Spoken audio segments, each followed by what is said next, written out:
لوگوں کے ساتھ ملاقات کے وقت آپ کا چہرہ کھلا ہونا چاہیے، چہرے پہ خشونت، چہرے پہ رعونت، چہرے پہ سرکشی کے آثار، تکبر اور غرور کے آثار یہ کسی بھی انسان کو زیبا نہیں دیتے۔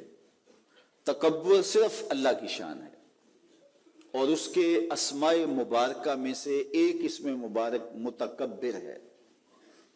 الکبریاء ردائی، کہا کبریائی میری چادر ہے، اور جو مجھ سے میری چادر چھیننا چاہے گا میں اس کو جہنم کی آگ میں ڈالوں گا۔ اس کائنات میں ہونے والا پہلا جرم تکبر ہے۔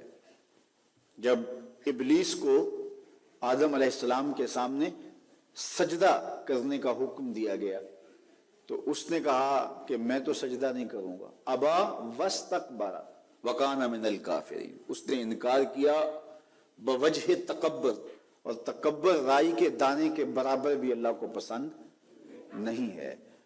اور قیامت کے دن جب لوگ سور اسرافیل سے آغوش موت میں ہوں گے تو اللہ تعالیٰ جل شانہ لوگوں سے خطاب کرے گا، تو اس میں ایک جملہ یہ ہوگا، این المتکبرون، تکبر کرنے والے کہاں ہیں؟ تو لوگ آغوش موت میں ہوں گے تو کوئی سر نہیں اٹھائے گا۔ اللہ فرمائے گا این الملوک، بادشاہ کہاں ہیں؟ کیونکہ زیادہ تکبر بادشاہوں میں، حکمرانوں میں ہوتا ہے۔ تو اللہ تعالیٰ فرمائے گا انا المتکبر، میں متکبر ہوں، یہ میری شان، انا المالک، میں بادشاہ ہوں۔ تو بادشاہی اسی کو زیبا ہے، تکبر اسی کو زیبا ہے۔ تو نصیحت کرتے ہوئے فرمایا وَلَا تُصَعِرْ خَدَّكَ لِلنَّاسِ، تو نصیحت کرتے ہوئے فرمایا وَلَا تُصَعِرْ خَدَّكَ لِلنَّاسِ، لوگوں کے سامنے اپنی گردن کو، اپنے چہرے کو، اپنے رخسار کو ٹیڑھا نہ کرنا۔ ابن منظور افریقی نے لسان العرب میں لکھا ہے کہ یہ سعر سے نکلا ہے، اور یہ اونٹ کی ایک بیماری ہے۔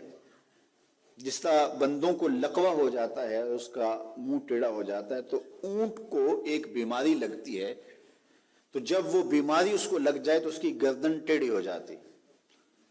تو عرب کے محاورے کے مطابق قرآن نازل ہوا ہے، تو اشارہ کیا کہ جس طرح اونٹ کی گردن ٹیڑھی ہو جاتی ہے تو تکبر کی وجہ سے تمہارا چہرہ بھی ٹیڑھا نہ ہو جائے۔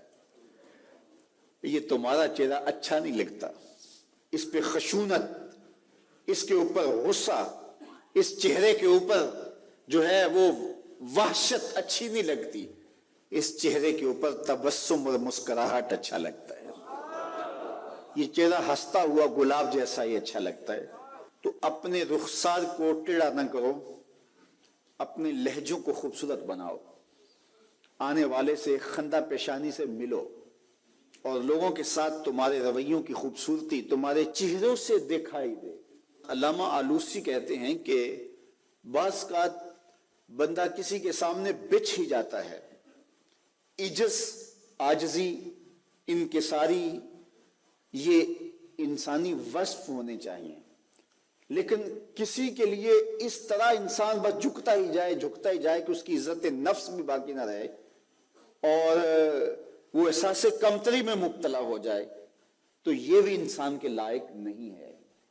تو رخسار کو ٹیڑھا کرنے کا جو ہے وہ مفہوم یہ ہے کہ آپ عجز اختیار کریں، لیکن اس عجز کا یہ مفہوم نہ ہو کہ آپ کی عزت نفس مجروح ہو جائے۔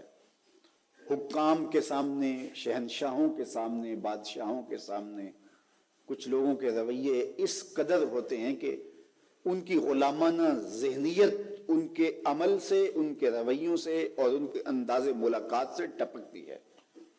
تو جب آپ کسی سے عجز کے ساتھ، محبت کے ساتھ پیش آتے ہیں تو وہ اپنی جگہ، لیکن اس کے اندر تجاوز ایسا نہ ہو کہ آپ کا رخسار ٹیڑھا ہو جائے۔ مطلب کیا ہے کہ آپ حد سے نیچے گر جائیں اور اپنی خودی کو بھی بیچ ڈالیں، تو اس سے بھی منع کیا گیا ہے۔ تو ان دونوں کے درمیان بیلنس رکھیں، تکبر میں بھی مبتلا نہ ہونے پائیں اور احساس کمتری میں اور ایسا عجز جو آپ کی خودداری کو بہا کے لے جائے اس میں بھی مبتلا نہ ہونے پائیں، وقار کے ساتھ، ادب کے ساتھ، محبت کے ساتھ لوگوں کے ساتھ پیش آئیں۔